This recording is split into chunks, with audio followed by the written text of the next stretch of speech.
All right, everybody. Welcome back to the stream. This is my second stream. I would like to welcome a special guest from WNY Brass Ring, Logan Benjamin. How you doing, Logan? Hi guys, how you doing? Hi Lucan, nice to see you. Great. Congratulations on the channel's success so far. I love all your videos. Thanks. I really appreciate it. Happy National Roller Coaster Day to you and everybody else. Yes, happy National Coaster Day, everyone. I literally was eating lunch and I was like, wait, it's National Coaster Day. Why am I not Yeah, at a park today? yeah, unfortunate. I'm the whole Yeah, no parks in New York, but we'll get through it. yeah, It'll be fine. exactly. Hey, there Um, you go. hey everybody, how y'all? Oh yeah, 12 people in here. That's awesome. How you Very guys good. doing?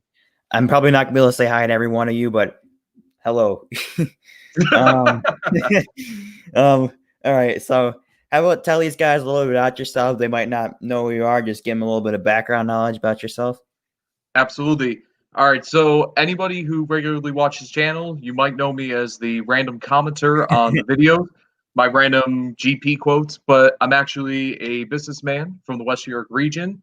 I own Brass Ring Web Solutions, a web development company. We focus on small to medium-sized businesses and organizations. Through Brass Ring, I also develop social media content for the Herschel Carousel Factory Museum and serve as advisor to the board of directors for Empire Ventures, who are seeking to reopen Fantasy Island next year. That's awesome. I'm sure these guys will take a lot away from that, but that's really awesome. Yeah, We're actually gonna have a lot of questions relating to that. We have a whole itinerary, so we're gonna have a lot of stuff. We're gonna cover a lot in this stream. We're gonna talk about many things, mainly revolving around you, but yeah, so Fantasy Islands, we're gonna get into that one later for those who are wondering about that.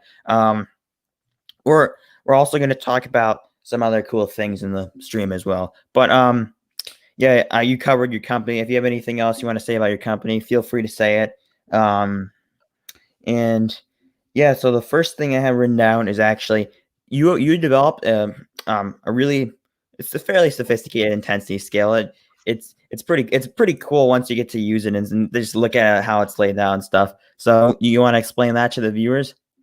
absolutely. So Brass Ring was developed through my love of the amusement industry. I've been in the industry for 16 years now. Actually, next Thursday is exactly 16 years. I remember because the first 6 years was just going to parks, and now the other 16 were in the industry. So for the longest, I've been trying to develop a system to determine the intensity of amusement rides, particularly coasters, for the time being. And for the one, it was so tough to find out how to do this. I wanted this to be the public release in the future. Obviously, it's been a 2-year project, I believe, to get the exact intensity scale that I have today. However, I was like, what might be a very smart idea is to present it through Brass Ring. As I just mentioned, it was started upon my love of the amusement industry. So coming up here, we're going to be introducing that for an open source public release. Anybody is free to use it for commercial or personal purposes. 2 words. Happy Sunday, everybody. But anyways, uh, but for personal purposes as well, it's free to use. Obviously, it's not a perfect system. Nobody should expect it to be a perfect system, but through my beta testing and things that degree, I found that the system was exactly the way I wanted it. It determined very accurate scores, and I think that people who use the system will have the same opinion about that. Yeah, it's a very cool system. Very interesting the way it just works around itself. Works it's statistical and personal opinions and stuff like that. It's really cool. But yeah, I'm sure there hasn't been too many systems like that out there. I mean, you had like the Logan Scream Sale from Coaster Kids, but there was more just like a rating, just a personal rating on the ride overall. So that's really cool to see. It's really cool to see someone decided to just go out there, take a shot at it, and just go all out. And it's a really cool system. I really recommend you guys check it out at some point. Um, yeah, so we whipped through the first little bit pretty quickly, but yeah, so I wanted to actually talk about Fantasy Island here. So how have you been involved in the reopening and the whole rebranding, the new vision of Fantasy Island? That's a great question. So I got involved because I knew the board of directors for many years now, particularly our CEO and COO since the Marty era, and then our marketing director and public relations for the past couple of years, particularly during the Apex era, especially that they really proved to be some of the hardest working employees at the entire park. They provided a great experience for those that gone to the park. And that's not to say that the experience was incredible the last couple of years, but at least they made it a better experience for those going to the park. Um, for those for the names I meant to mention, CEO is Bill Baldwin. He played Black Bart in the Western Shootout for 30 years, 30 plus years.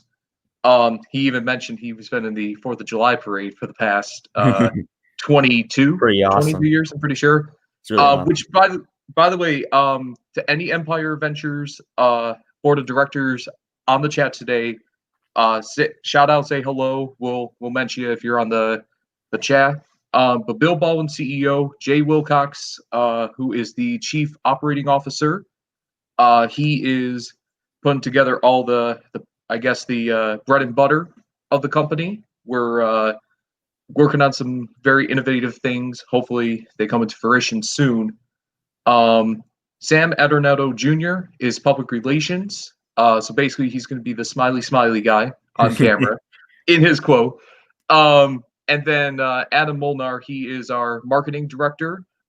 So a lot of the vintage stuff that you see in our marketing campaigns is thanks to him and is basically his interest in not just the current amusement industry, but the classic amusement industry.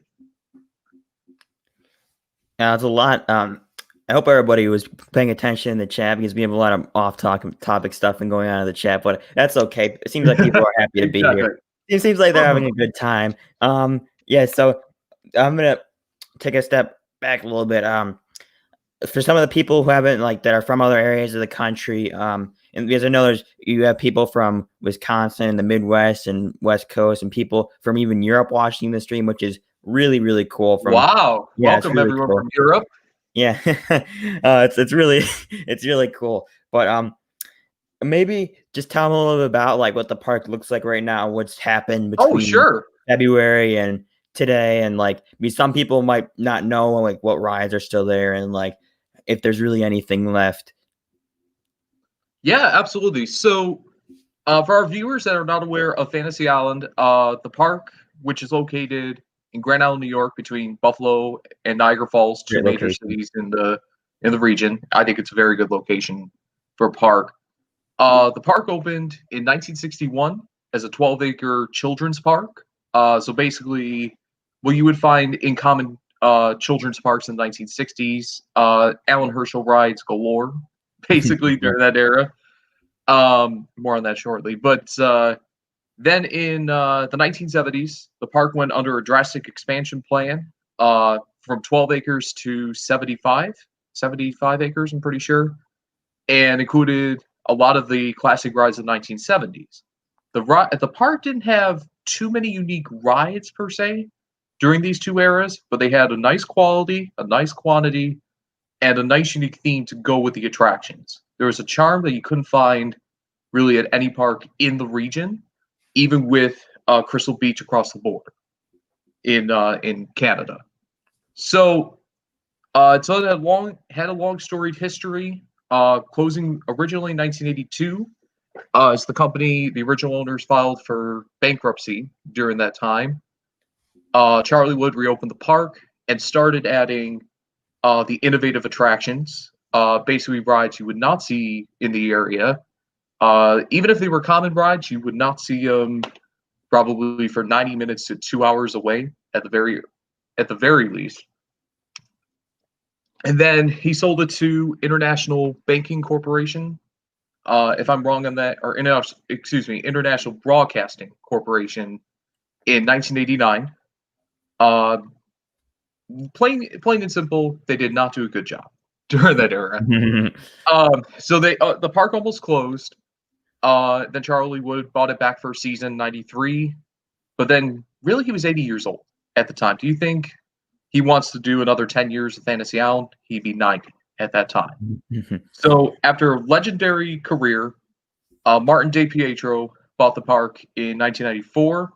That's where a lot of people recognize the name Martin's Fantasy Island for 23 years. A certain little coaster called Silver Comet was built during that era. I don't know if anybody knows that one, but A lot of them probably know that one. I guess. I guess. I hope so. I'd hope so. But so Marty ran it successfully 23 years, arguably the best years in the park's history in terms of attendance and revenue stream. I don't think there was more than 2 years he didn't add a ride to the park. It was very innovative, different every year. So then Apex Parks bought it in 2016. For reference, especially those who don't know who Apex Parks, they're pretty much a subsidiary of the Palace Entertainment chain, started by Al Weber Jr. From Paramount Parks. Unfortunately, he passed away in 2016. And then John Fitzgerald of Six Flags Great Adventure came in as new CEO of Apex. So after that time, the visionary kind of changed. Unfortunately, the visionary did not meet with the Fantasy Island we all knew and loved for 55 years at the time of the sale. And then that led to its closure in February of this year. Afterwards, Apex filed for bankruptcy, yada, yada, yada. They changed to Boomer Parks. But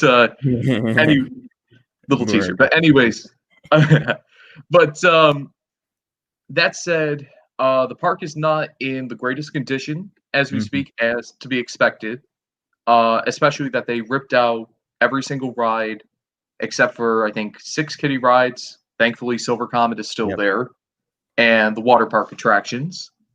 That said, it's not in the greatest condition.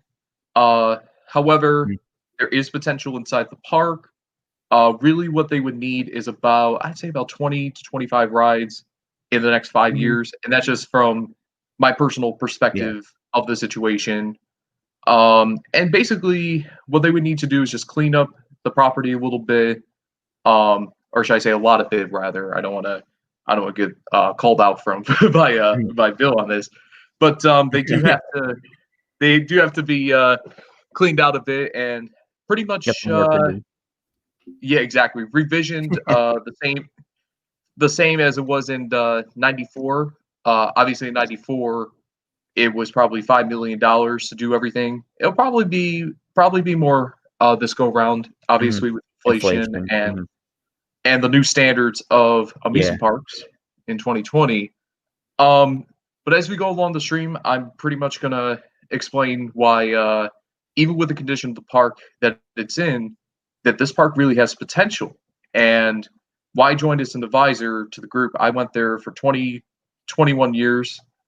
This year being the only one, and I hope it's the only one I miss because they closed in the pandemic.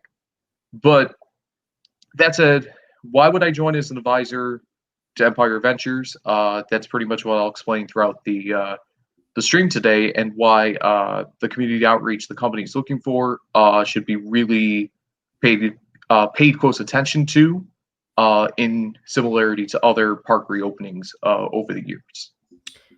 Wow, that was a really good summary of the history and where we are today. I applaud you for that.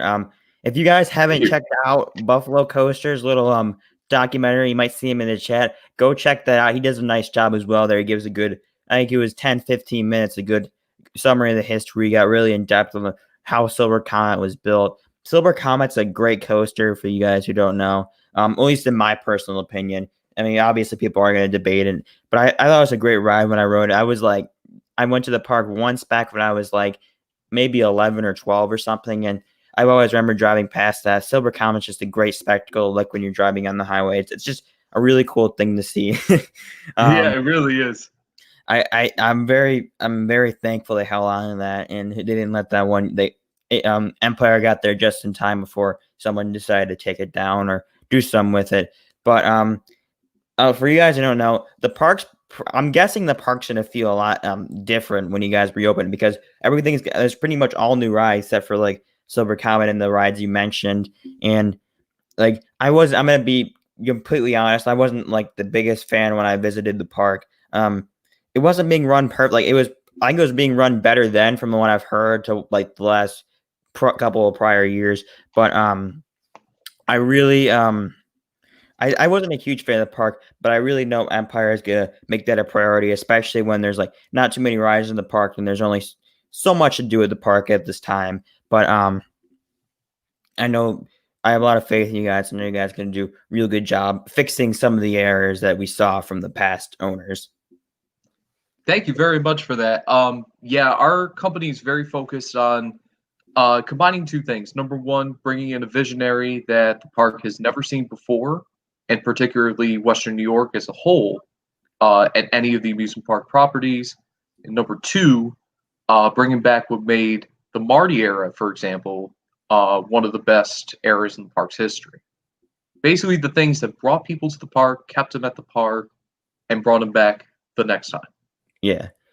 Um, Also, for you guys who don't know, Fantasy Island's always been a very cheap park to go to. The price has always been very reasonable, and I'm sure they'll still be very reasonable with Empire. But it's definitely a great park that you guys should definitely stop at. I think we're gonna go a little more in depth on this later. But it's really close to the border. It's in a great area. It's really in a great area. Like I know Darien Lake's kind of close, but like you have all that, like you have the border really nice there, the big tourism, then you have a decent sized city with Buffalo right near it, so it's in a really good spot. Like if you guys have ever had to go to Canada from like that, I'm not quite sure what the bridge is called, but you take I the wouldn't know either which one. yeah you have the Grand Island bridge that you'll drive past Fantasy Island if you have to go through that border. It's a really cool spectacle, and it's something I really hope stays around for years and years to come. Yeah, I really hope that this all formulates because obviously, as I mentioned before, I went to the park for 20 years. I knew its best days. It's not the best days in the park's history, Mhm. and I really want to bring back the best days of the park's history without perfection. As I said Yeah. earlier, never perfect, but as best as we could do for the West New York region and for any of our visitors. Yeah, that's a really great attitude to have. Like some parks come in there with like attitude, like we're gonna be the best in the area. Just like sometimes it's just not realistic when you just start out. But I know what I will guarantee for anybody who visits the park in the next couple of years, that you're gonna have the best experience that they can make possible. I know from what I've seen at least so far, the team's done a good job of getting everybody rallied together and getting this, getting the park back together and knock down any other projects we had.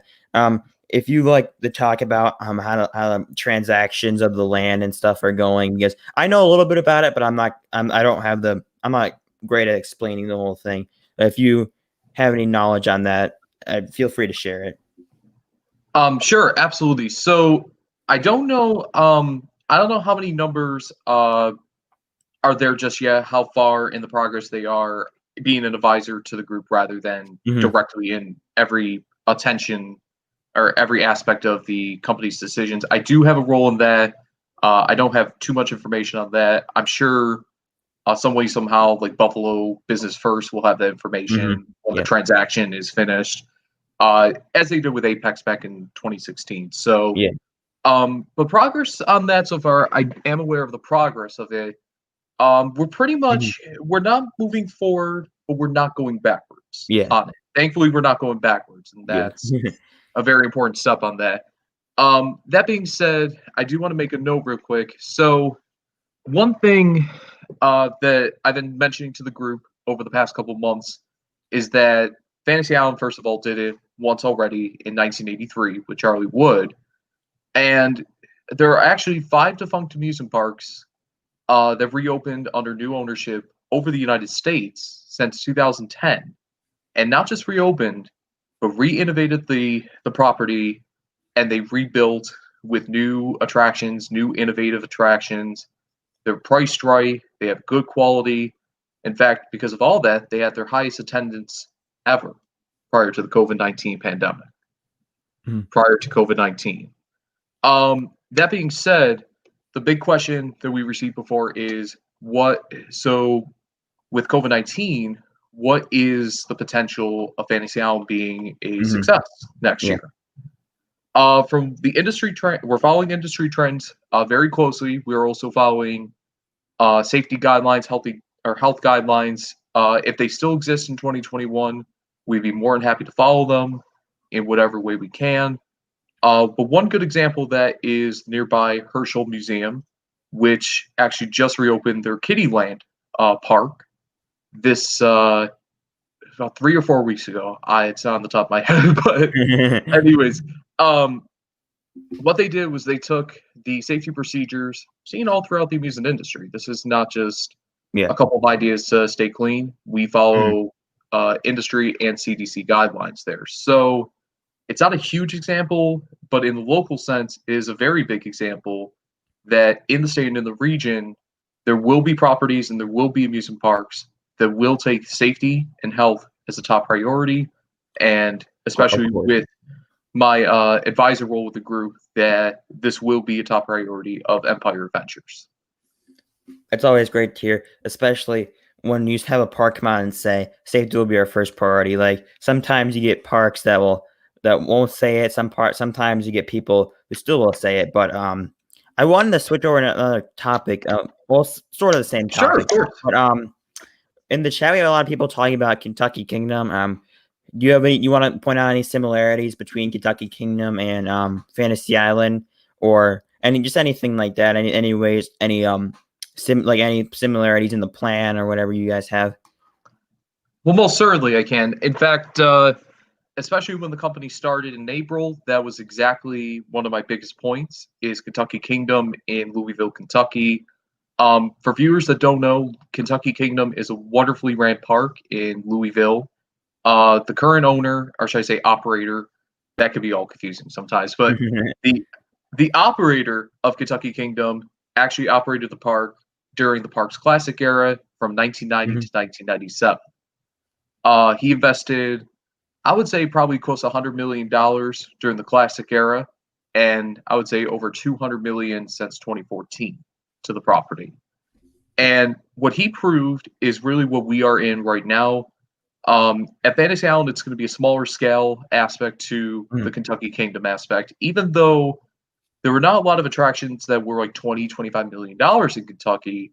The quantity was the big factor in that total. They're very quality equipment, and there's a high quantity of them. Whereas Very for modern, Fantasy right? Island, oh, very much so.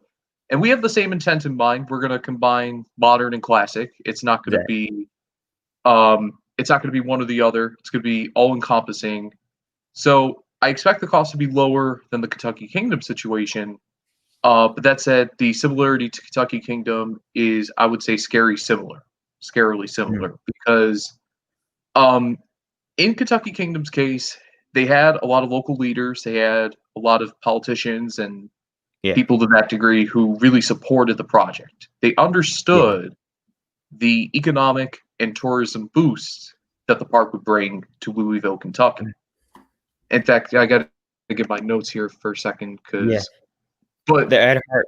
Let's say while you're getting your notes, but the Ed Hart quote was, "If you build it, people are gonna come." Like I don't know where that was from. But that's what he said, and it's the truth. Like it reflects on the quality of the park. It doesn't reflect on the populations. If you build it, unless it's like in the middle of somewhere when there's no cities within 300 miles, that might be a problem. But if you like, especially even in Louisville or wherever Fantasy Island is, most parks are built in an area where there's a big population center they're trying to draw from. So if you build it, people are going to come if you have a quality product. Exactly, and that's been my point of view since starting my company last year. And that said, the factoid I had to give real quick is that the park or Kentucky Kingdom's daily attendance exceeds the combined average daily attendance of the Louisville Zoo, Louisville Slugger Museum, Joe Frazier History Museum, Kentucky Science Center, Muhammad Ali Center, and Louisville Mega Cavern. Those are the 6 biggest otherwise attractions in the entire city. So right there it goes to show you that the potential is there. And as you just said, if you provide a quality product, people will come. Yeah. Very simply. Exactly. Like that was the biggest. That's why I'm not like a huge like on Fantasy Island, like all their history, like what the reasons why for the downfall. But I always hear a lot of reviews, like even people, like other friends and enthusiasts, be like, I'd rather go to another place in the area and not go to Fantasy Island because we had a poor experience there, and like it wasn't the ride quality; it was more like the park quality was kind of degraded over the last couple of years. But that's really like you don't necessarily have to have the best rides because a lot of people won't say Disney has the best rides, but they give you a great experience. Everything is nice and well done there. Like even though I was at Maurice Piers, like it costs a lot of money to get into that place. I'm sure Fantasy Island won't even be near some of the prices they have. But Yeah. they don't have the greatest ride collection. Like they have an SLC, it's pretty good. Has the better restraints and stuff, so nobody's gonna be complaining about that. But SLC, three family coasters and like a kiddie coaster and a couple other throw coasters, but the quality of the product is so good. The place is always packed. Like it's half capacity, it was still packed. Like it was crazy. Like they produced a quality product, and that's just another example. Usually, that's what happened with Giago. Like their product wasn't very quality. Like if everybody watched Airtime Thrills video, like he said, a lot of people complain about the quality of that park, so their attendance went down after. Like the rides will only do get you so far. Really, it's really Exactly. if you can have a good time, you're gonna come back. Like if your mind just remembers you say Fantasy Island, you have a positive experience, you're gonna try to get out there someday. Exactly, and that's our top priority. Of course, like any company, we want to provide a quality ride lineup, something Of that course, yes. is not seen anywhere else in the area, potentially in the country. Just hinting. That said, no promises, guys. Don't get too excited. I'm just saying. But anyways, we do want to we want to innovate on everything, and that's the thing. It's one of those things. I think the pencil. I have this quote. It's pencil concept and pen concept. Yep. With pencil, you could erase it and you could change it. With pen, that's the way it is. Yep. Very simply. Okay, there might be erasable pens, whatever. It's the point. But No sarcasm anyway. in the chat about that one. Okay, but either which way, the point is the pencil concept of combining a quality ride lineup, an innovative guest experience, just an overall good feels of the park, something you haven't seen really anywhere in the past 10, 15 years, maybe Knoebels in Ely'sburg and Seabreeze locally. Seabreeze is a very good quality park. It's a wonderful. If Fantasy Island is like that place, that's going to be a place we'll be going 5 times a year. Unfortunately, haven't had the chance to get the Seabreeze in a while. That's a very quality park. Definitely stop there. Absolutely. Seabreeze is currently, with Fantasy Island closed, probably my favorite park in the region because in terms of experience and quality. Exactly. And that's why I go to a park. It doesn't matter if you have a strata coaster for all I care, but if the experience is not the best, I will not return. Yeah, I sort of had a poor experience the other day at a nameless Six Flags park, but which one? I wonder. A nameless Six Flags park that's kind of in the area. I'll probably give a little, like, I don't dislike the park because they have a great line. Like their best coaster is phenomenal. I'll just say the park. It was Great Adventure in New Jersey, and they have a great lineup, but like it was so on and off. Like sometimes we had, like, at least from what I've heard, everything's been hit or miss. Like you don't want your experience to be hit or miss. You want everybody to be happy. Like if like I get all the safety protocols. I was actually fairly impressed how they're operating the park. It was just they weren't all, like, obviously they had the tropical storm down there. They weren't necessarily prepared, and the employees weren't exactly accommodating, if you know what I mean. But yeah, I get that. It wasn't horrible, but it wasn't pleasant. I'm sure I'll give the park another chance at some point, because I've been there a few times now. So I'll give them another chance. But if I'm a normal guest, like just a normal, like, for enthusiasts, it's kind of different because I might just go to a park for the ride, just because like that's sort of how people are sometimes. But like if you're a normal guest, you have negative experience, and you have like 6 other options in the area, you're gonna try something else next time. Exactly, and that's been my perspective since day one in the industry. If there's a lot of options, and I'm not happy with a particular option, I'll just To the go one to option. the others, really Yeah. simply. Especially like the Western New York market, it's fairly competitive compared to other places. Like we have three parks, a couple other smaller places with rides and stuff like that. Um, I'm sorry, I missed. It was when we were talking about Seabreeze. They're very high quality. Like everybody I met who's been to Seabreeze, I never heard anybody say, "Oh, I didn't like what the employee said to me." Like it's not like at some Six Flags parks or other places. Like just well, I wouldn't say all Six Flags. There's some really nice Six Flags parks that I've been to, but like some parks, just some parks in particular, like there's it's really not common. Like each park, in my opinion, for chains, like I'm sure Apex, Indiana Beach, and Fantasy Island were so much different from each other.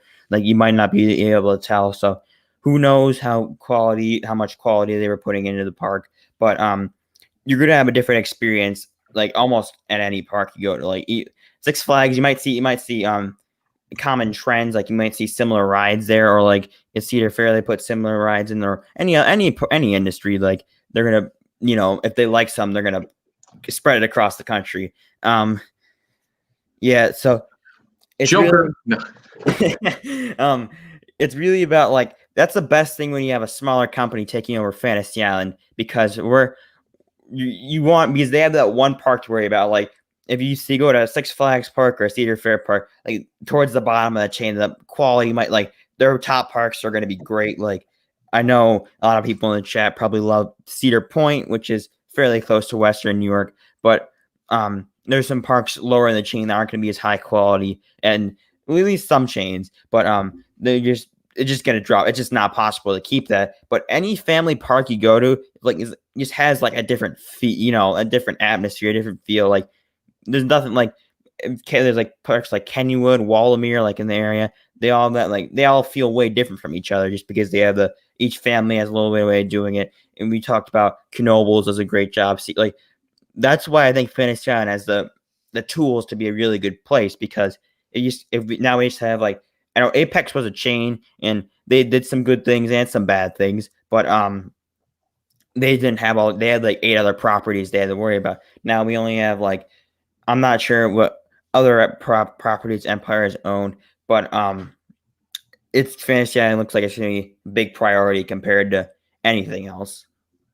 Absolutely. Empire Ventures, if and when, I'm going to say when, because I feel confident and very excited about it. But when we get Fantasy Island, that is going to be the sole property, the sole park of our company, and our top priority. Awesome. So I'm gonna go down to our next question, and we sort of covered this a little bit. But tell us a little about your development plan, Empire's development plans for the park. How do you like when people want to know like, are you gonna put in a billion rides now, or just gradually build up, improve the experience, improve the quality, like just to get like these guys in the chat get a little bit of idea. Anybody who hasn't checked out the website or wasn't at the press conference a little while ago. Absolutely, I'd be more than happy to. Okay, so right now we are developing a 3-phase plan. For anybody who has not been on the site, I'll refer to it for this particular situation. It's a 3-phase, 5-year plan that would start the day that the agreements are made. We get the park, so on and so forth. So the 3-year plan starts as follows. So year one, I would say 2020. I hope. If not, early 2021. We would get into the park, we clean up, do beautification efforts across the property. Any rides that we bring in that would require any maintenance, because of course, we're not going to be able to just get a million brand new Zamperl Endeavors. I'm sorry, Logan. I'm so sorry about that. Maybe a used one. No, but it's gonna be a combination of things. We're not gonna pretty it up and say, oh, it's gonna be everything's brand new, like some companies do, and then it's literally Batman the Escape from Texas. But we'll be honest, these are really quality pieces of equipment. Some of these are very classic rides that guests grew up with during the 1970s and 80s. I do want to make note of a very important name in the project real quick. it's a long shot. He's watching it right now. But George Morena Jr. of Morena Amusements or Marina. I've heard both. We'll just go with Morena because that's what I remember. But George Morena and Morena Amusements, who has been very cooperative in the process, he has a nice plan for us. I hope that if everything formulates, he could join us and bring back Fantasy Island. He's had decades-long experience in the industry. His show has been around for 90 years in the state of Connecticut, so he has a very similar legacy to Martin DePietro. But I went on a little tangent there. But anyways, our 3-phase 5-year plan would bring in a decent number of rides for what we intend to be the 2021 season. It's going to be basically about the same size as when the park closed. All right. That's our intent. Silver Comet, it is our intent to give it the proper love that it deserves and reopen in 2021 the way that you rode it last. PTC trains, beautiful retracking, smooth Sweet. ride, things that degree. So 2021, that enters phase 2, which is the operating season of 2021.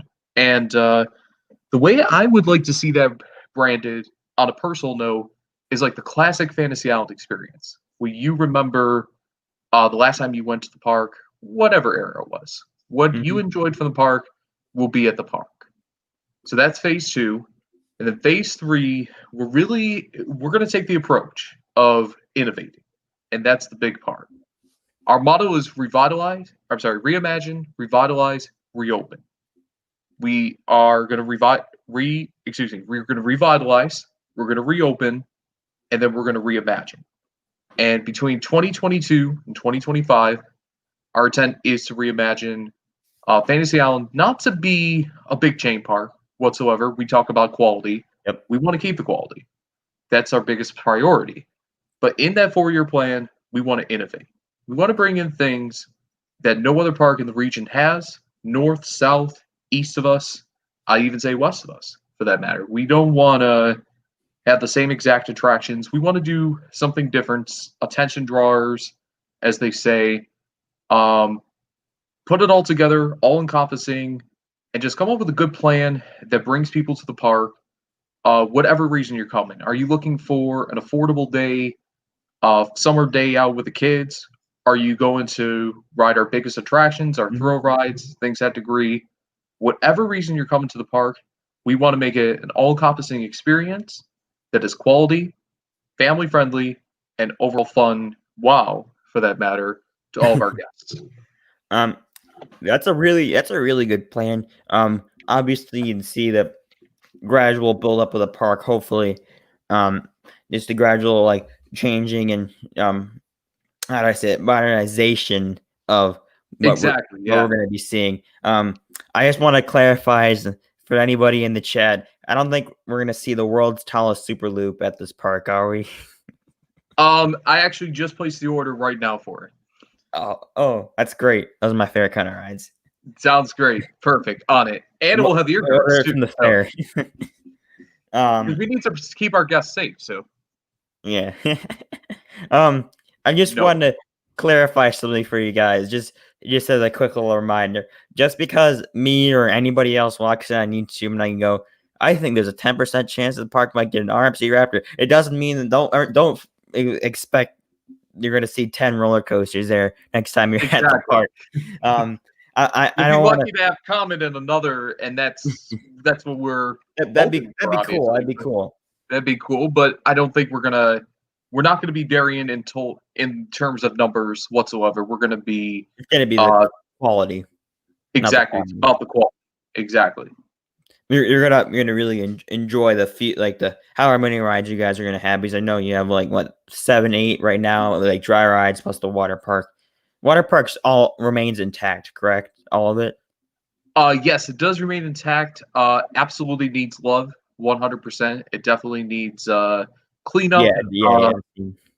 It definitely. I think in my personal opinion, I don't want anybody to take this as like the truth or factual whatsoever, but I do think the water park does need a new addition of sorts, like a new water slide. Yeah.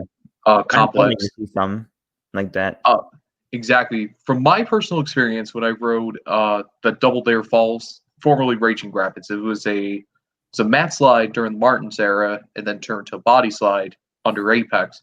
When I when I rode this thing, I absolutely hurt myself on that thing. I absolutely It's hurt no myself. fun. Exactly. So it's one of those things. If we could improve it one way or another, we'll keep it. We don't rule anything out Mhm. within Empire Ventures. But that being said, it would be my personal opinion to replace it with a nice slide complex, maybe a pro slide complex for that matter. That that'd be really nice. Definitely want to minimalize any poor experiences that have left over Exactly. Apex. I don't think it's the best idea to have people getting hurt on the water slides, and Exactly. Yeah. that's probably I've not a never. good that's probably not a good business model. Like I'm no businessman, but I'm not gonna tell you to run your business, but I would not recommend painful water slides. I've never had luck with the slide, anyways. But honestly, it definitely needs loving or a replacement as soon And as possible. it needs yes, I'd agree from it's kind of unfortunately a common trend. Or I saw a video people actually breaking into the park quite a few months ago, probably during the whole COVID lockdown thing because people are bored and it's understandable. Exactly, they're bored about Yeah, it. they walked around the park with the camera. They even walked in some of the offices of the park, so that was pretty interesting.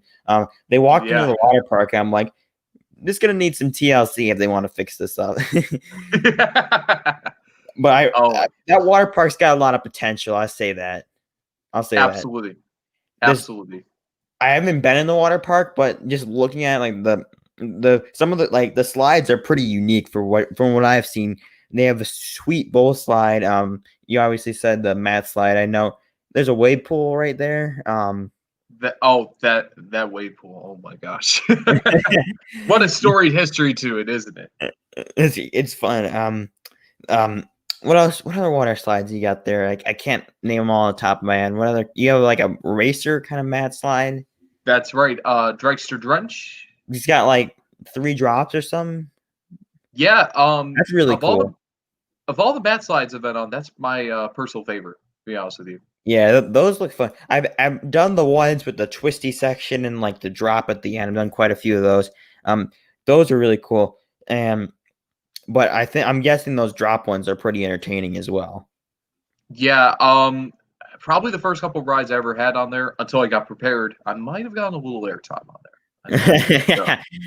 Yeah, a lot of being like a coaster enthusiast, just like being able to prep your body for some of the elements. And like Literally anything to get if some you can airtime. brace yourself on a bad ride, you won't be too bad. Like I rode up in Far the other day, and I'm like, I just gotta if I brace for these turns properly, I should be okay, and it won't be too bad of a ride. I'm like, all right, it wasn't too bad, but Well, first of all, I give you sympathy and apologies for having to ride a Pinvari the other day. hey, I chose to do it. Got to do what you got to do to get that You count got to up. do what you got to do, right? Yeah, look at all the kids. I've ridden at least 15 to 20 kiddie coasters at this point. So I've had worse Exactly. moments. I've had worse moments than that. But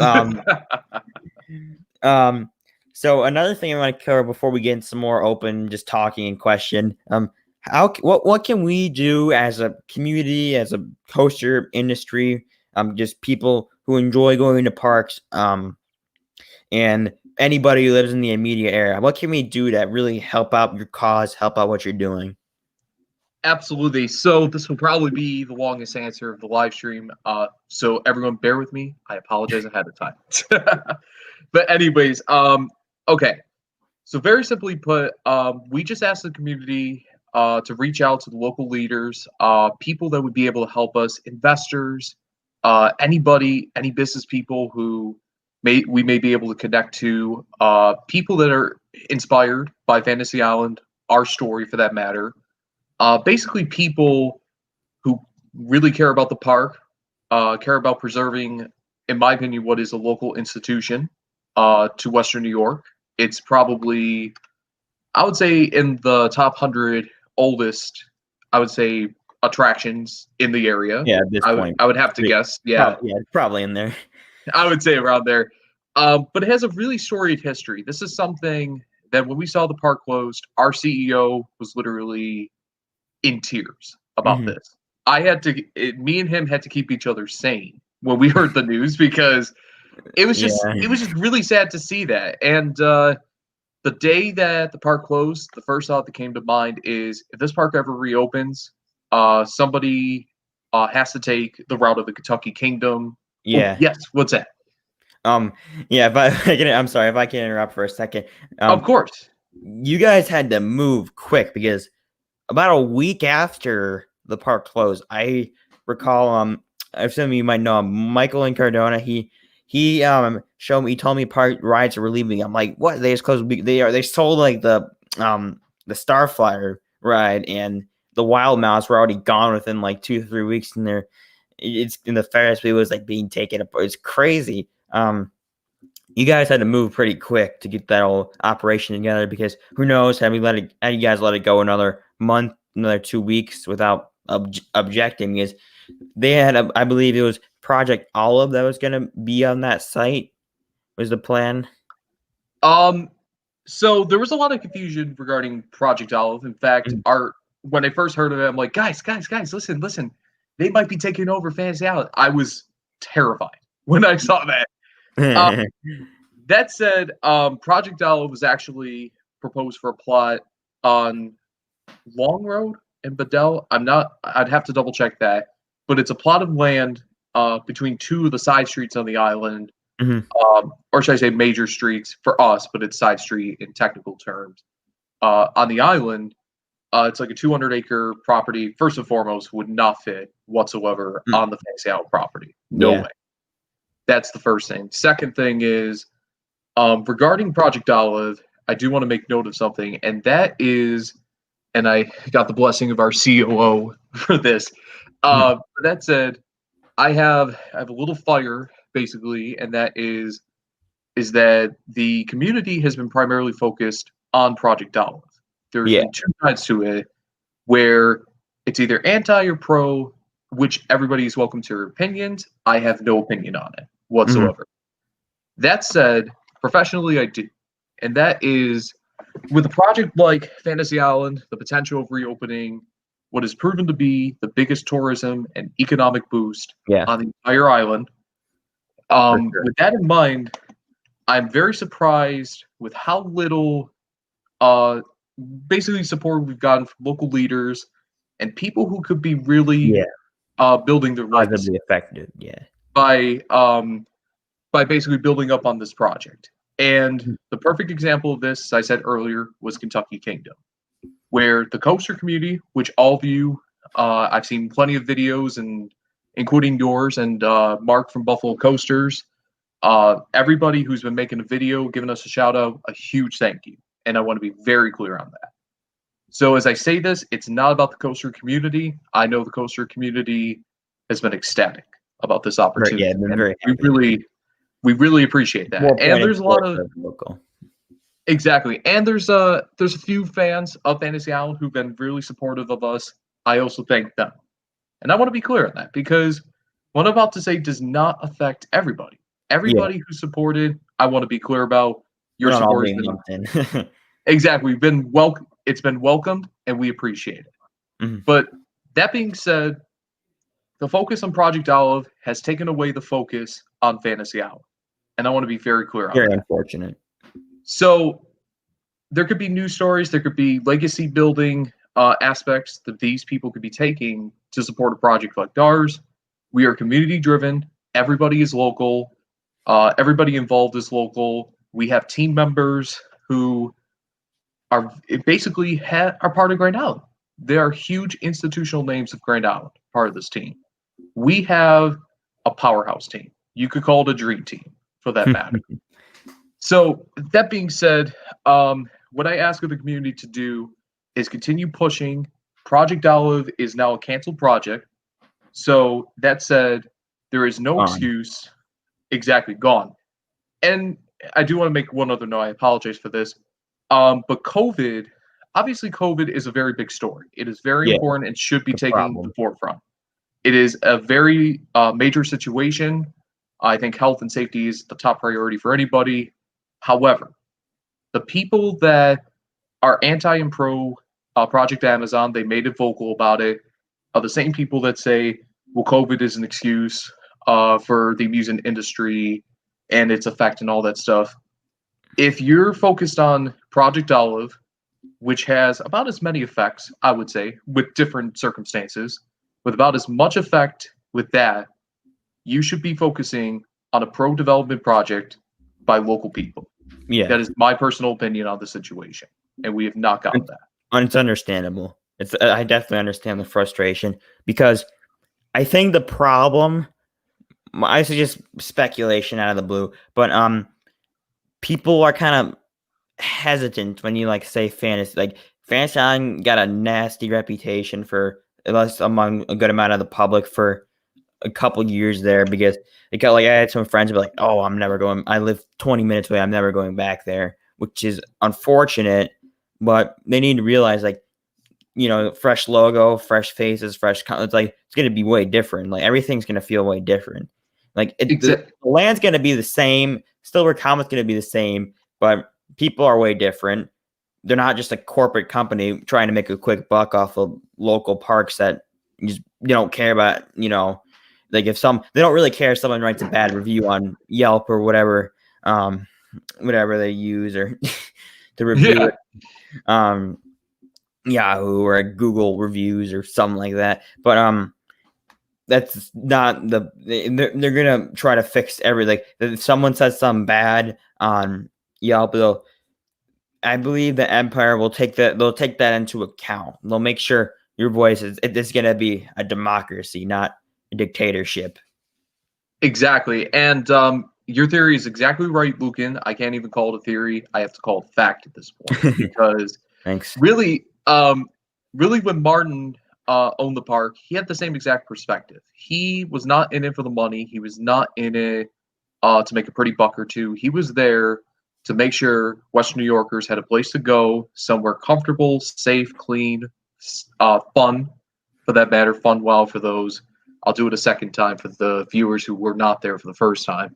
But anyways, that's what Marty did. He cared about the property.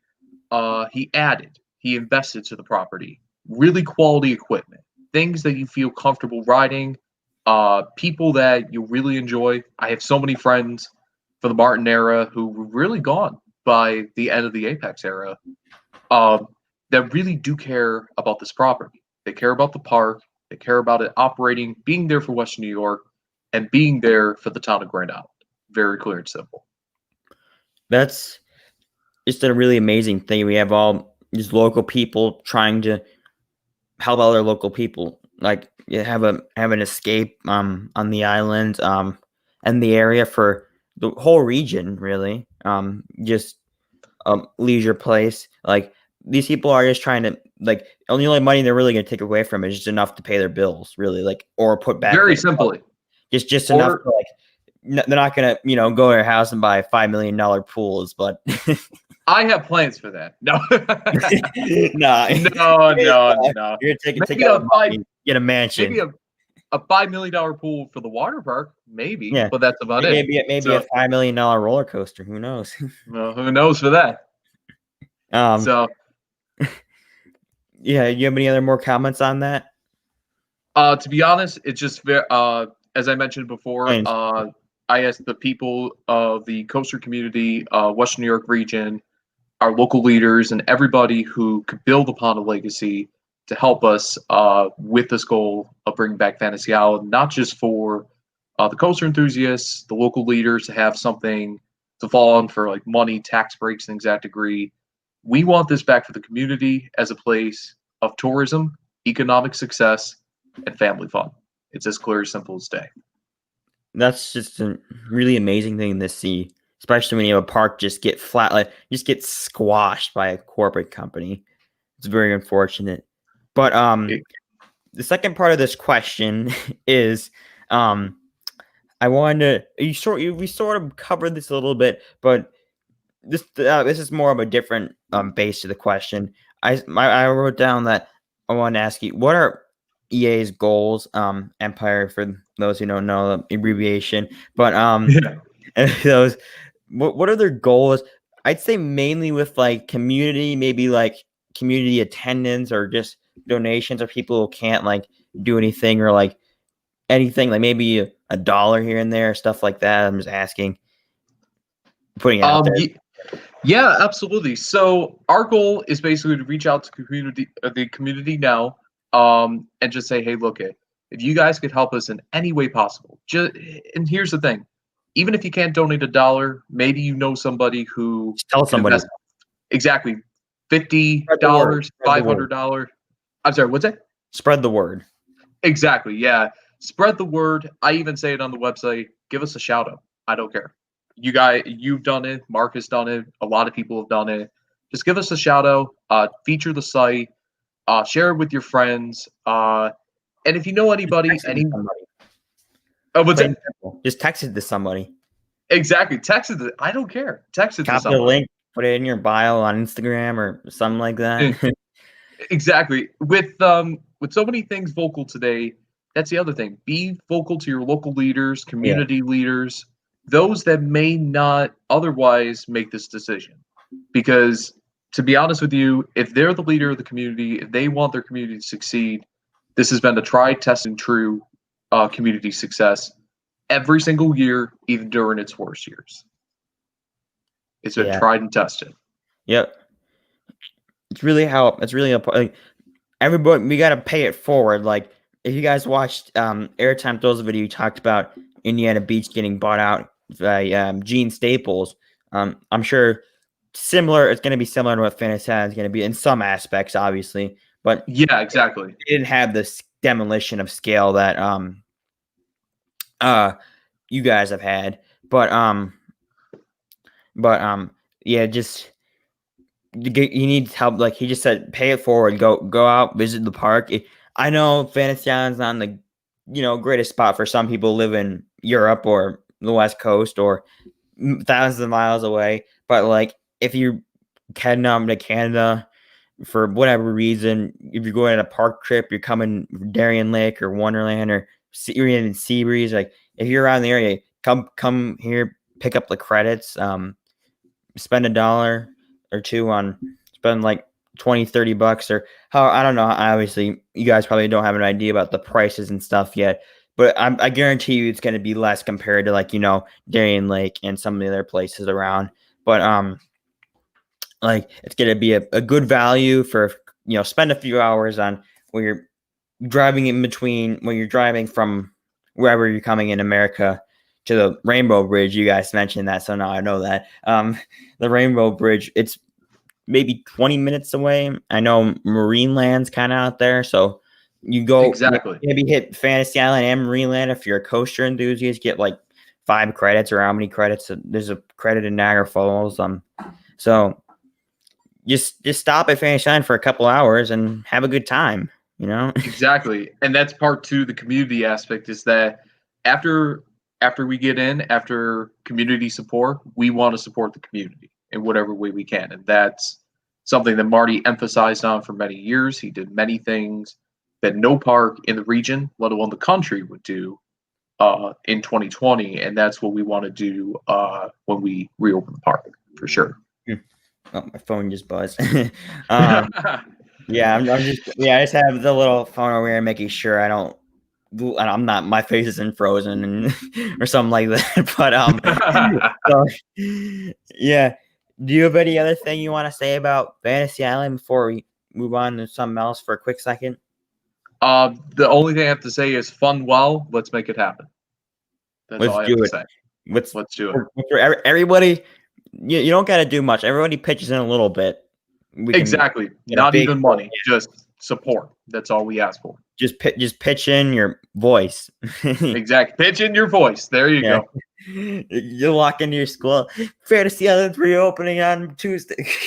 I can't wait for that to be said.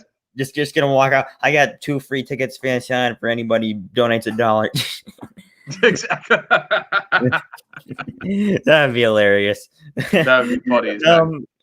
Yeah, but it's just gonna, if everybody pitches in a little bit, going to be a very pleasant experience for everybody in this area of the country. Like, I know they're not going to ask you to donate $200 for a ride or something, but they're just going to just share it. Like, just do the most minimal things, and those are what really matters in the long run. Music, maybe do share to somebody who gets really intense about it and share it and gives exactly or $200. Like, and then they might even invest in the parks. Like, you don't know what could happen if you just say something. You really don't. Exactly, and that's our emphasis. Is spread the word.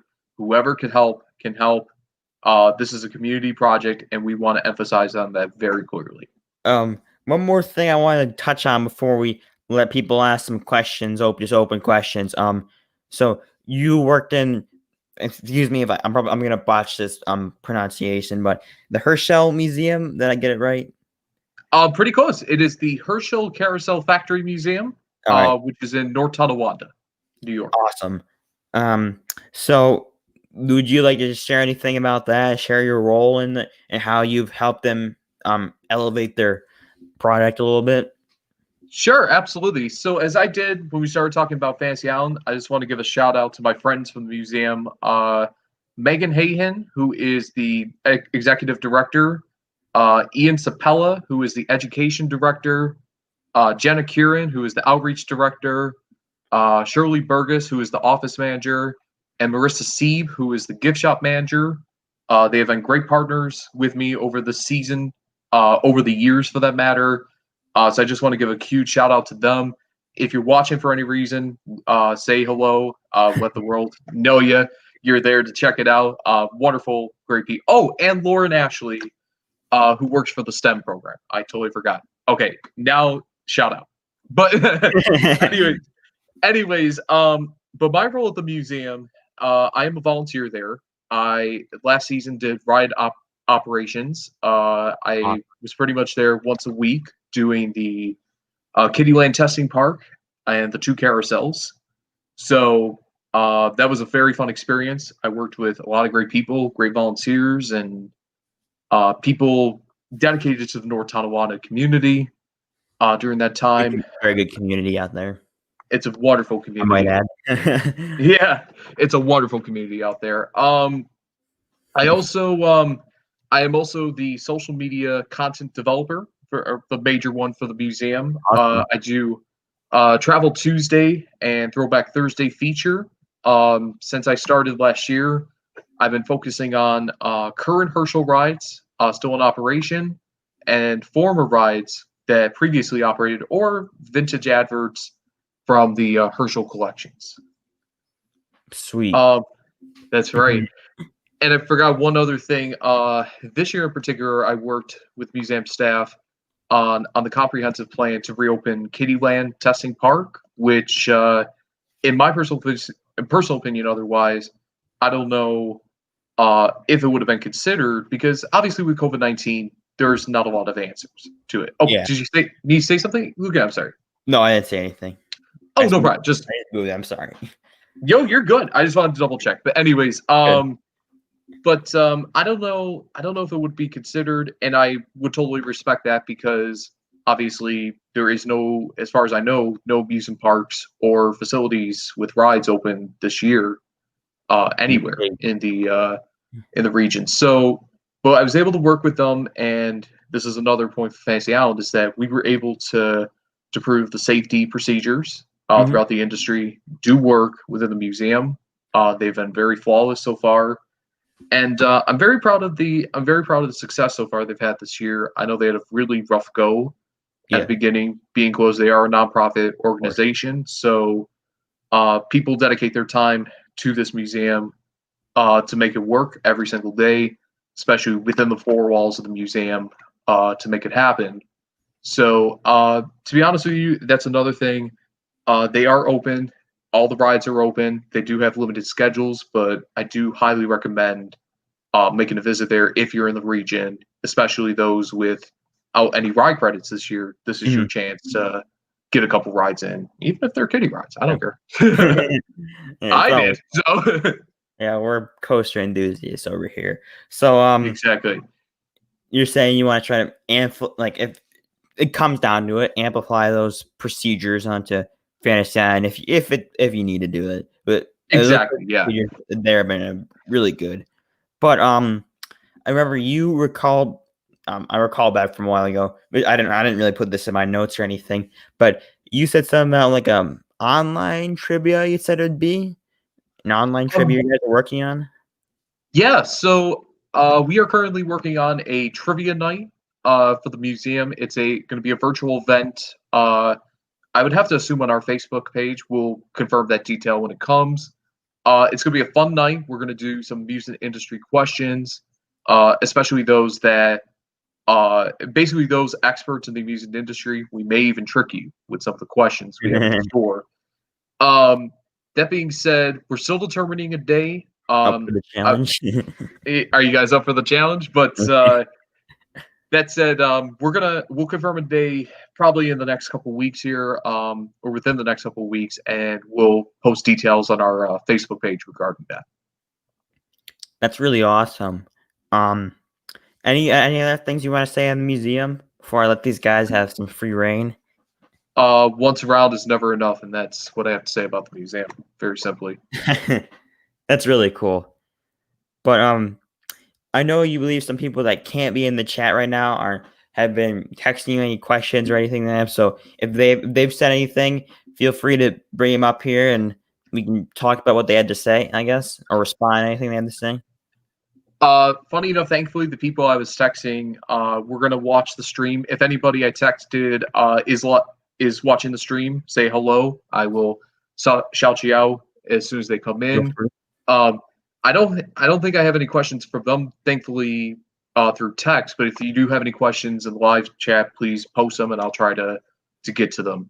All right. So if you guys have any questions, please put them in the chat. If you'd like me to go back to a question that you asked a while ago, tell me about that, and I'll put it on here. But we were first. Ooh, it's really a specific question. I'm not sure how specific you can get Fantasyland, but I'm gonna put it up here if I can get it to work. Oh, you had it. You had it. Is it work? Is it lagging? There we go. There you go. I caught it. So are we considering a Chance Hyper GTX? I would say the possibility is as much there as any attraction. I don't want to say yes or no to it now. I'm not the main decision maker about that. No. Yeah, I really don't, and I'm going to be fair and honest. I don't know any final details about that, but I'm sure the possibility is there as much as anything is a possibility at this point. That's pretty cool. Buffalo Coasters question. Mark, how's it going? Yeah, how you doing, Mark? Yes. Thanks for checking out. Well, yes, thank you so much. Actually, Mark, it's very easy to do. What you do is you could go on their website, carouselmuseum.org, carousel with 2 R's in it. And there's some details about volunteering. I'd have to double check, but I believe there is a form available that you could print out and fill out, or you could come to the museum and ask our lovely gift shop manager, Marissa, for the form. But volunteering is very easy to do, and obviously I think the staff would agree with me on this, is that we always appreciate anybody who could volunteer to the museum. Awesome. Next question. Are there any steel coasters? Yeah, he said any. He corrected himself. Any steel coasters left at Fantasy Island? No. Unfortunately, 0 at the park left. Yeah, but Mark corrected that question. But thank you, Mark. Thanks, Mark. Yeah, maybe we could see a smaller steel coaster in the next couple of years. That'd be really nice to see. Maybe even SPF spinner would be a nice thing to see. Just another. I'd love to see that. Another coaster, get some more coaster enthusiasts out. Exactly. New credit. Good luck with the comment right here. Much appreciated. Thank you. We'd love to see you at the park for sure. Thanks, Coaster Key. Any other questions? And you want me to scroll back up? If anybody wants me to scroll up, put it in the chat. We have a little bit of delay on at least my screen. Probably says the same thing over on your side. But is there any more questions before we move on to something else? any more questions? Any more questions? Mark says hi. Hi. That's not a question, but good to see you. We'll take it. At least it's active. Yeah, you're still live. That's great. All right, it looks like we have one that's going to be loading up in a second. Once I can pull it up on here. Please let me. All right, there's a couple of questions coming in. They're behind. Technology is the best, isn't it? There we go. Here we go. They both popped up. There we go. Carousel Museum. Yes. Carousel Museum. It's so funny. I know so many people that literally say, wait, there's a new Carousel Museum in like literally around the corner from me? And I said, yeah, of course. It's been around since 1983.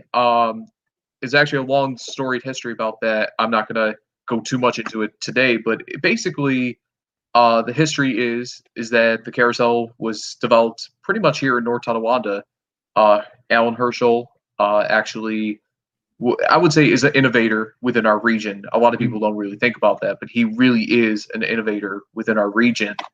And the museum pretty much encompasses the history of the carousel, North Tonawanda, and the 4 Alan Herschel companies in the area. Awesome. He put up a follow-up question. He just wanted a quick clarification on this. Yeah, absolutely. How you can volunteer is there's a form accessible on carouselmuseum.org with 2 R's in carousel, or you could visit the museum in North Tonawanda, and our gift shop manager Marissa would be more than happy to give you a volunteer form to fill out. Awesome. That's great. Next question. Would I consider SNS Axis or Gerstlauer Eurofighter? I would put, this is my personal opinion on it. Obviously, the Empire team will have their own plan. I think it's going to be a good one, obviously. But that said, with Tantrum and Darien Lake, I would rule out a Eurofighter, to be honest with you, unless it was like a launched Infinity or something like that. I'm sorry if I cut out there for a second. I apologize. No, that's okay. No problem. No problem. Oh, there goes my dog. Anyways, I would definitely rule out a Eurofighter at the moment with Tantrum and Darien. But yeah, as I said, with the Champs Hyper XTS, whatever it's called, I lost it GTX, someday, as I said. But as with the Chance Hyper coaster, I wouldn't rule out an Axis. I would put it as much of a possibility for a coaster. Yeah. All right. Gerstlauer Infinity. Right there.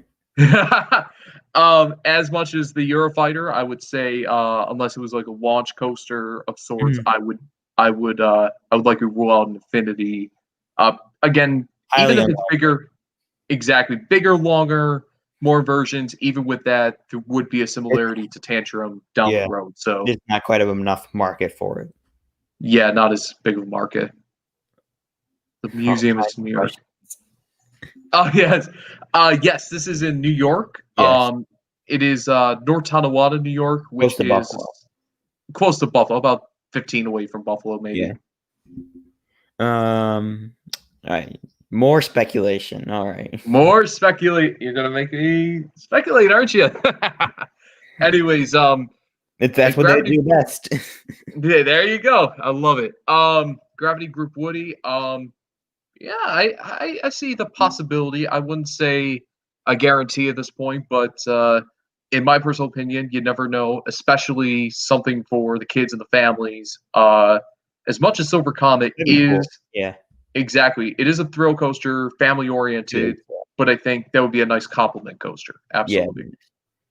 Here's an interesting one. RMC Raptor.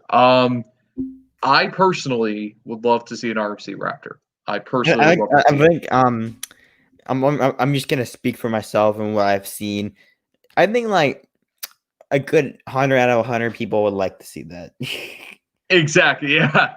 It's a nice compact tight coaster, and those are personally some Very of my valuable. favorite Value's tight great. element.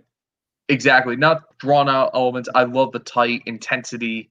I have a very rare top 10 coaster list. I'll have to verify that. Maybe I'll post it in the comments coming up here. But I have a top 10, very weird top 10, but it's for good reason because I do love that tight intensity more than anything.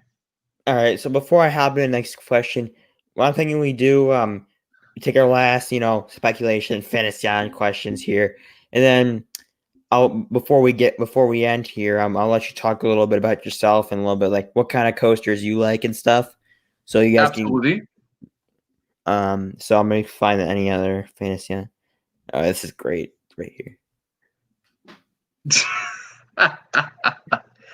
I can't tell if it's serious or not by the question. I will say that I will get in contact with B&M about the possibility of that. Little Phantom clone. That'd be Little great. Phantom clone. That would actually be quite fun. Sweet. All right. You're driving to Darien next week, so would you be close to the museum? I would say you could take it one way or the other. I know people that would In the area. consider, the area. I would consider, sometimes people consider it far away. It's probably about 40, 45 minutes away from Darien Lake. So Yeah. it's whatever way you take it, whatever route you take there. But that's completely up to you. If you feel it's close, I would definitely recommend a visit or to consider a potential volunteering opportunity if you're regional. But I'd say it would be worth your time, especially as I mentioned earlier. I know everyone is a coaster enthusiast, but if you haven't gone to any parks, this is potentially your opportunity. Yeah. With the museum. Would you consider a step 2 up and down coaster? I would. I have no clue. Yeah, I'm stumped on that one too. I am very stumped. I would be shocked if there was a quality coaster for $80 around. I would be amazed. I'd buy it, to be honest with you. Yeah, call us up and we'll figure it out. Exactly. Awesome, Mark. Fantastic. Sweet. Great. I would love to have you volunteer at the museum. I think our staff would really appreciate your help with that. Thank you. It's great to see. Okay, give me just a second, guys. 1-800-TOGO. Yes, I'd like the Togo Strata coaster. Can you open it at 21? Thank you. All right, confirmed. $20. We got it. Oh, I'm sorry if that caused an annoying noise. But next thing. Well, doesn't fancy question. Yeah, and there you go. Doesn't Fantasy Island need a kiddie coaster since the only coaster left is Silver Comet? Personal opinion, absolutely, no question about it. I agree. I think one pain point that Marty had was from 2004 2012. He had no kiddie coasters. Yeah, cap so off. It was Silver Comet or Wildcat or Mouse, and both of the coasters had a 48-inch height requirement. Mm-hmm. Being a family park, primarily focused on families with children, young children for that matter. The one pain point I personally disagreed with was the lack of kiddie coaster. When Max's was added, I think that was a great addition. Yeah. The park especially could fill.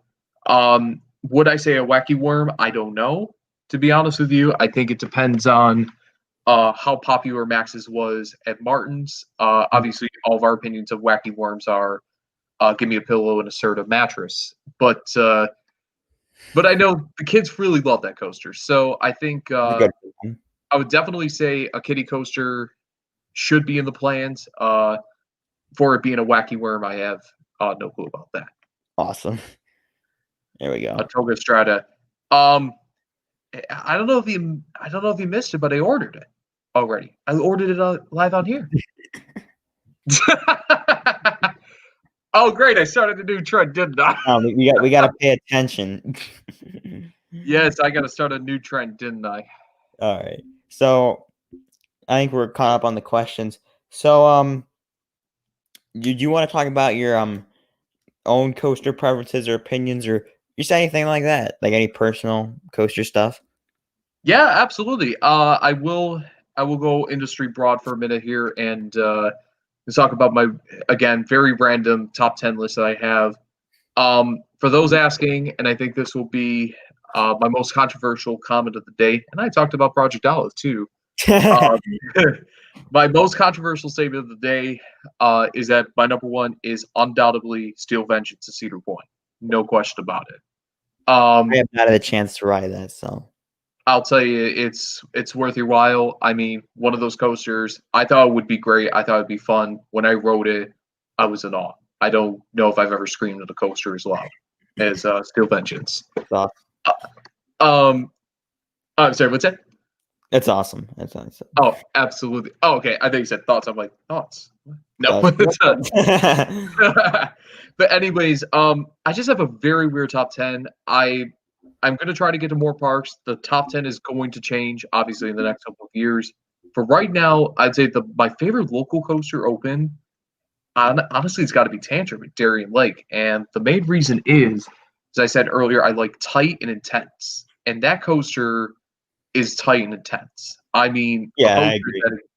that Really, again, I looked at the edition, I was like, I don't know about it. But when I wrote it, I was like, everything is right about this coaster. It's really good.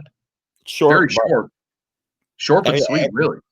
I did not agree with Coaster Studios' rating of it. I'm like, I give it a little more credit than that. Come on, there's nothing bad about it. Exactly, yeah. I'm not gonna um, go.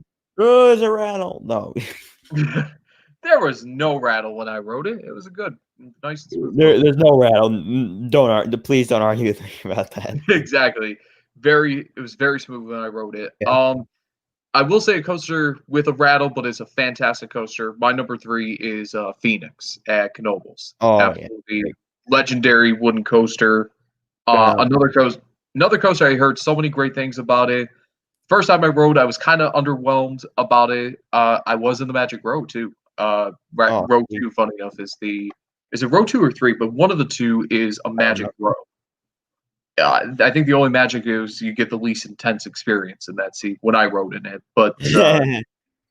when I moved up to the very front, I mean, one of the most airtime filled coasters I've ever been on. To be honest with you, really good. Awesome. Um, go ahead. I'm sorry.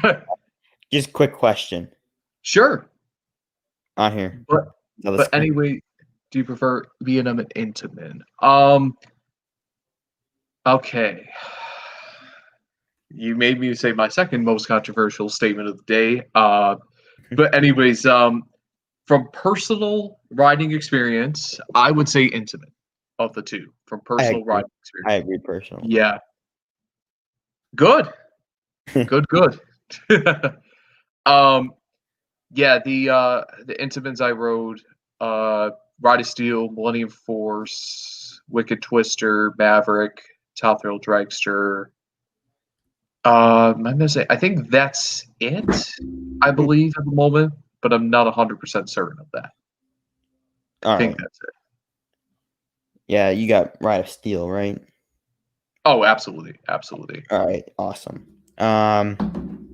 Anything? Yeah, you go back to your whole list and stuff. You can go back Um, if you want to. yeah, I'm trying to remember. Oh, I will add one more. Again, I'll post my official top 10 shortly because I'm blanking out on the 5 through 10. But Like number pull up four, the archives. yeah. But number four is a personal coaster of mine, personal favorite of mine. What is back? What's in the back of the screen? But anyways, no, but my personal number four favorite is Whirlwind at Seabreeze, the Moorstone. It's pretty intense. It's a very intense, especially for what it is. It's a very intense coaster. It's just a coaster that I grew up with over the years. One of my absolute favorites. I used to marathon Feels it. like a 2000s coaster.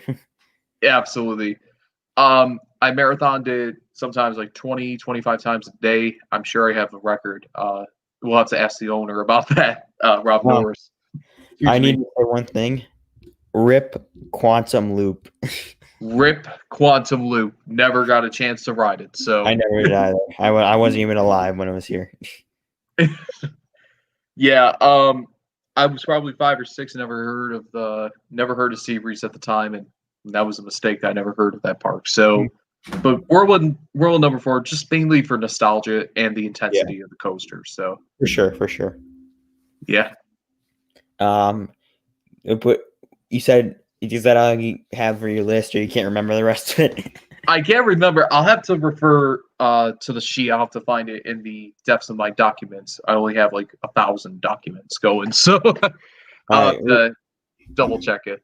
We got like 1 billion comments. I'll see if there's anything constructive, not just the list is bad. I'm just gonna scroll through on my phone because it's being dumb on the computer. And people sharing their top 5s. Taylor from Coaster Studios keeps getting mentioned. Tantrum.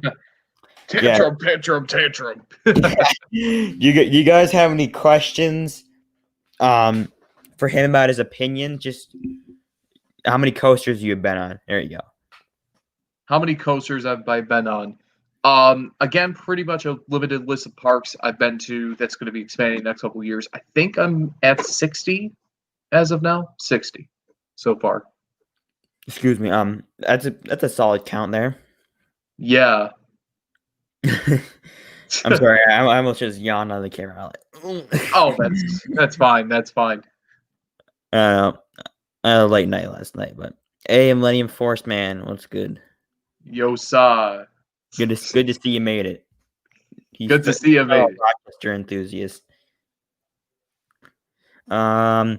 Questions. I know you guys are all saying hi to Millennium Force man, but questions. Any questions? Questions. I gotta pull this one up on here. Oh, I'm terrified. Buffalo has Mark has 62. Yes, Millennium Force man. I just signed the deal. It's official. All right. Yeah. Virtually at this point, virtually every park. Yeah. Well, technically, yeah. Favorite GCI. Okay. A third controversial comment of this stream is, I have yet to go to a park with a GCI currently in its lineup. So one park I do want to get back to is Kings Island, Mystic Timbers. I hear a lot of great things about that coaster. I'd love to ride that. Yeah, I had my Kings Island trip canceled, so COVID. Yeah.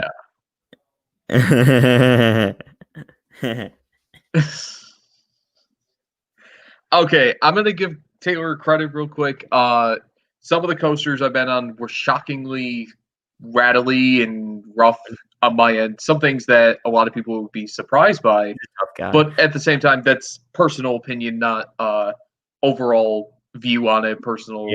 Just a personal opinion on it. But I will say, but Tantrum, that's hysterical. That is hysterical.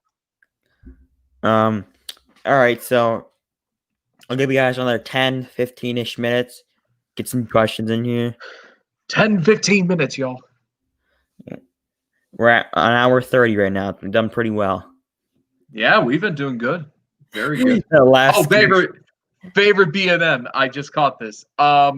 Currently, again, with the limited number of parks, etc., my favorite so far is Banshee at Kings Island. So far, my favorite. That laugh scared me. I apologize about that. I was auditioning for the haunted houses this year, so you got a pretty good laugh. I'll say that. Most overrated coaster. This is a very tricky one. I'm not going to say the first choice because I will be banned from this live stream again. But let's go with number 2.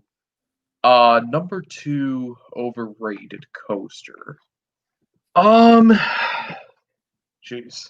I'm gonna have to say Impulse at Knoebels is my personal opinion on that. It's a good ride. I had fun with it. But but it wasn't what I was expecting. Like what I Yeah, hear, like Eurofighters or this coaster is better than Eurofighters. I sort of just lump it in with Eurofighters. I'm sorry, what's that? I sort of just lump it in with like the Eurofighters. Exactly, but It feels like one. It kind of rides like one. exactly, it's not a bad coaster, but it's not. In my opinion, it was not the coaster people were saying it was going to be. But personal opinion about that. Mm-hmm. B&M wings or dives? Personal view is dives. Because the wing coaster I went on, Gatekeeper at Cedar Point, was not the greatest experience. It's a fun coaster. I think it's a perfect visual fit for the main gate area. I think that's intelligent. But the dive coaster I went on Valraven, good ride. I personally like it. Yeah, it's all right. In my I was gonna say Kumba was overrated. No, it was not gonna be Kumba, I tell you that much. It was definitely not Kumba. Maverick. Oh. Do you think the Danish territory? I'll give my personal opinion on that, and that is the Danish territory of Greenland should not get an RMC, and that's obviously true. No park should ever get an RMC. Yeah, no park should get an RMC. How did that? I'm just gonna read it. I'm not gonna name the person, but someone just texted me. How did that live go on YouTube? I didn't get to watch it. Did he say anything we don't know? Yeah, plenty. Great. Oh, I said everything obvious. I have no opinion on that, to be honest with you. I don't have really say of it. I think his content's good. I laughed at his parodies, everything like that. It obviously opinions are opinions. I don't have anything to say about it. But obviously I welcome any opinion that everybody has. That's my personal view on it. Wait, I didn't actually read the comment. Oh, geez. And however the negative I have about it is that it's blocking my mouth right now. So yeah, get that out of here. It's Lucan's laugh that's scared. Okay. Phew. All right, cool. I guess I should audition for the haunted house. Uh-oh. You're not gonna like this one.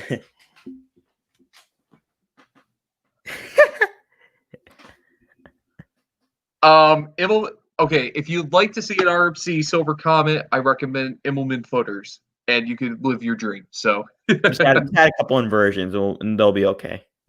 Yeah. Instead of that turnaround, make it a Cobra roll. Twisted Cobra roll, understep, flip up, whatever they call that. Yeah. Let's do it. Maverick? No, it's not Maverick. I'll tell you that much. It's actually, I think, I believe it's number 5 in my top 5. I love Maverick. It's a great ride. Great ride. Taylor is a bumblebee. All right. I'm just clicking on random comments, so. This is actually quite funny. Oh my god. Taylor's a bum. The classics. So we got the classics. Any more questions? We have 5-10 more minutes at most. Ooh. Yeah. Millennium Credit Man. What credit number are you guys at? Logan, go first. I am at 178 as of now. Very nice. Very nice. I believe you were not in the chat when I answered previously, but my current credit number is 60 as we speak, and I just have to get to a few more parks. Yeah, not bad. He's got me over. That's not bad. I've seen people way lower. People have way higher than me. Taylor's probably out here with like wearing a shirt that says like 778 or something. It's pretty good. That's pretty good. Takes a lot of work for that. A lot of time. 23. Right. Wow. If that's the right number, that's impressive. Wow. That's impressive. No comments on that. No comments. Oh, my ego is bigger than my head. My head's pretty. Oh, not me. Okay. All right, let's be a little more constructive in our responses. To the chat, Um, not to you. I'm just like, oh yeah, exactly. Very good. I've awesome. seen the credit numbers. Those are good numbers, guys. Good Very number. good. Yay, right. Okay. Next question. What should your 700th be? It depends on what you have it written. Exactly. I would recommend a Pinfari Wacky Worm to be 700 SBF Visa. or SPF Visa, whichever one. Sounds good. Sounds good. Nice. Very good. We get some good numbers in here. Oh, just It's- picture reading. Oh yeah, he didn't have a logo before. I don't Oh, know. 6 years to beat Taylor's coaster count. no, that's a mission I recommend anybody who wants to up their credit count. That's a great way to do it. I know a few people that do want to increase their credit total. I mean, astronomically, Go for it. such as myself. Go for it. That's the way I look at it. Go for it. Of the two, I recommend Apple's Apple, obviously. So I'm guessing there's a Virginia trip coming soon for Millennium Force Man next year. Nice. My 700 was Hekuge. All right. Hekuge. Yeah, that's a good 700th. Looks like a really good one. Hekuge. Sippin' Pippin should be your 700th. Okay. That's actually a good tip. I've heard a lot of great things about Sippin' Pippin. That's not a bad coaster to be your 700th. Everyone's like, who's Zippin' Pippin? Airtime throws. And today, we're talking about the Death Hill. The Death Hill. Really? I actually never knew that, funny enough. Togo. Oh, here we go. Here we go. I knew this was coming. Okay, so there was a board discussion. Actually, we think the Golden Horse SLCs are the most innovative inverter coaster in the market. Though. Pretty expensive. They are not a ripoff whatsoever. Very smooth elements, as smooth as an RMC. So I really think we should get one in the next 5 years, maybe even next year. I love it. All right. The tricky decision. It's good to know. Yep. Guessing it. Any 5 more minutes, we're gonna go. Is that good for you? That's good for me. 5 more minutes. Let's let the chat lead us. Let's see. We'll have to see about that. Obviously, the RMC I've ridden was unbelievable. I left speechless for the amount of airtime, and the strength of the airtime. But that's not to say that this hill could be more intense. It just depends on, I guess, the day, the sea, the ride itself. So I'll have no comment on that till I ride it. So. Well, that's good. That's good to know. It's I like a classic Woody, so either which way, I think that's great. Easy to hype it up. Yeah, there you go.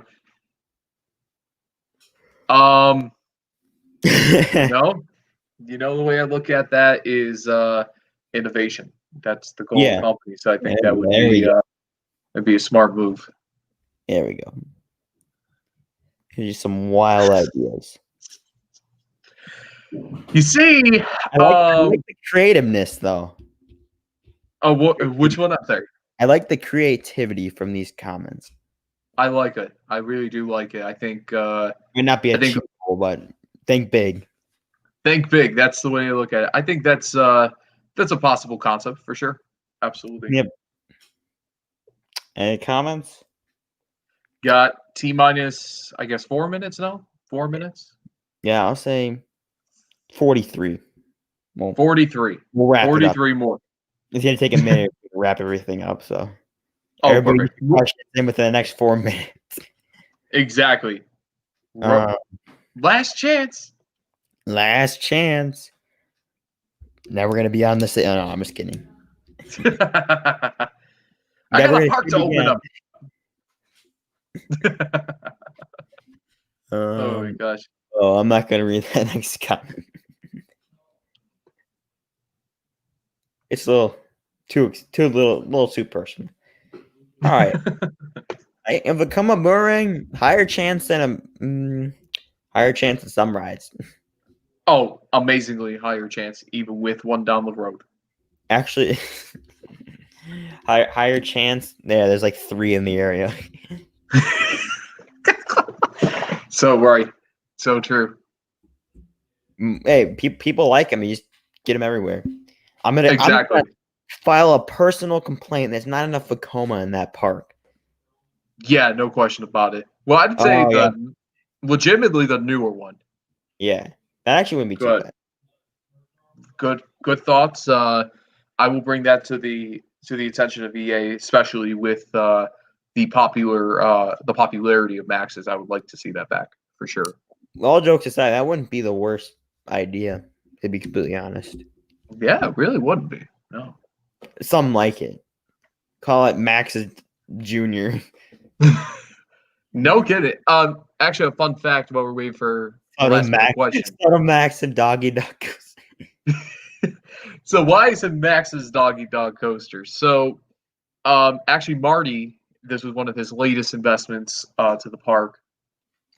He actually added it because his grandson named Max actually selected the coaster to be at the park.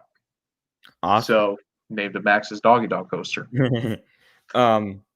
2-ish minutes. You know, 2-ish minutes. any questions that come in during that time, we'll get to them. We're not gonna end the broadcast, but we'll still get to them. We're not gonna close the line early. Yeah, no. Yeah, we're not gonna close the line early. Sky Rush. Okay, that sounds good. Yes, that sounds like complete murder right there. I Personal would like opinion to. of mine. I don't think the lap bars on Sky Rush are that bad. Personal opinion. Yeah, I hear back and forth. I will say that I guess it depends on the type. They're painful, but it's Well, not the worst kind of pain. boy by boy caddis coaster. Okay. Yeah. Yeah, Well, Millennium Force Man mentioned that in one of his videos. I kind of saw that. interesting. I think we should relocate it. No question. I don't know what it is, but we'll relocate it. We'll buy I will it. probably regret that at the end. That's actually not a bad thought. Not too far stretch. Yeah, it's not a far stretch at all. I think if it Higher came chance down than to a it, boomerang. I'm sorry, what's that? Higher chance than a boomerang. Yeah, I'd say a higher chance. Again, anything's a possibility. Oh, go ahead, sir. Sorry. 15 more seconds and the question closes. All right, and I'll simply say this to wrap up those 15 seconds is that it's pretty much like anything, a possibility. Anything is a possibility at this point. Everybody getting your last questions. We'll get to them. Just put them in now. All right. Deadline's closed. All right, say goodbye to your questions. Yeah, like 3 more. All right. Okay, that's If good to you know. ask, you'll probably get an answer. Yeah, you can read the question. But wait, what did he say? Everyone's except for boy kiss.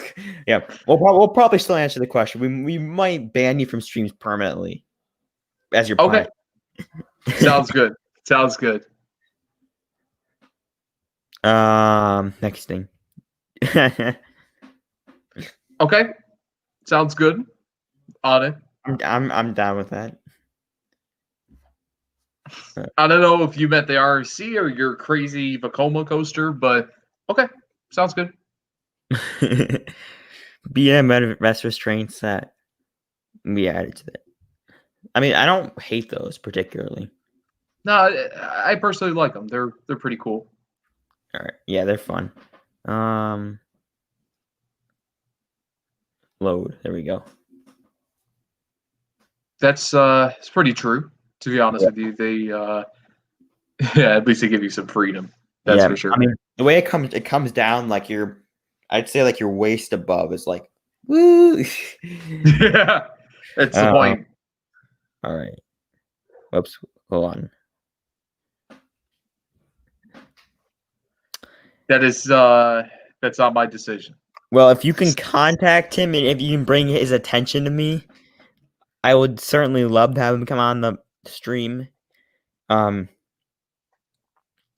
you guys can do whatever you want in the chat. I'm just not gonna read it. Family friendly, I Yeah, recommend. family friendly, but we're 13 and over though. What if the little kids watch it? And you're No, Vacomane. Okay. we reject children here. Goodbye. No. Oh, And there goes your dog. next thing. Okay. All right. It looks like the questions are done piling in, so time to wrap this thing up. I'd like to thank you for coming out here today, Logan, and we have some chaos downstairs. Oh, someone wants a best restraints on their Vacoma thing, but all right. I really appreciate you coming on the stream, Logan. We've been here for almost 2 hours. Took a lot of your day up, but I really appreciate coming on here talking about all the stuff you've done, from the intensity scale to the museum to Fantasy Island. You're the man. You got everything in the Western New York area. Make sure to put it is. You want me to put your email out so people, if they have any questions about some of that stuff, if you want them to do that. Yeah, absolutely. No problem at all. I'd be happy to answer the constructive questions, obviously, but I'd be more than happy to. Taylor Peacock here, but yes, I will be happy to answer them. No question. You want me to shout your email out so they know? No problem. Like I said, it's info@brassingwny.com, correct? Actually, it's info@breastring. Oh, brass with an R. Yeah. So for reference to everyone, that think of the carousel ring. Like yeah. Yeah. Think of the carousel brass ring. Brass ring. All right. All right. If anybody could, feel free to ask him. He's a great guy. He loves to talk to enthusiasts and stuff. Absolutely. I always enjoy it. I just want to put this one thing up here. We're not. Let me talk to the park in Italy and see if we could get that one back to the United States. Why is the chat not loading? Why is it like? Oh, here it is. Here's what I wanted. Absolutely, Mark. Thank you very much for checking in. Yes, I appreciate it. I appreciate. We've had almost 10 viewers the almost whole time we've been at this. So. Oh, good. Nice. Really very good. It's almost been a couple times where we dropped down to 9 or 8 or something, but it's been awesome to see like 10 people on the stream. That's really cool. But thank you for your time once again. Really, of course, anytime. Love that you come on here again someday. Great. For anybody in the chat wanting to come on the stream, shoot me a DM, shoot me an email, shoot me a phone call even. You want to come on the stream, just contact me. I'll do my best to find you a spot as long as you're constructive on the stream. Semi-constructive. Yeah, semi-constructive. All right. Any thoughts from you? Any questions, comments, concerns, or anything?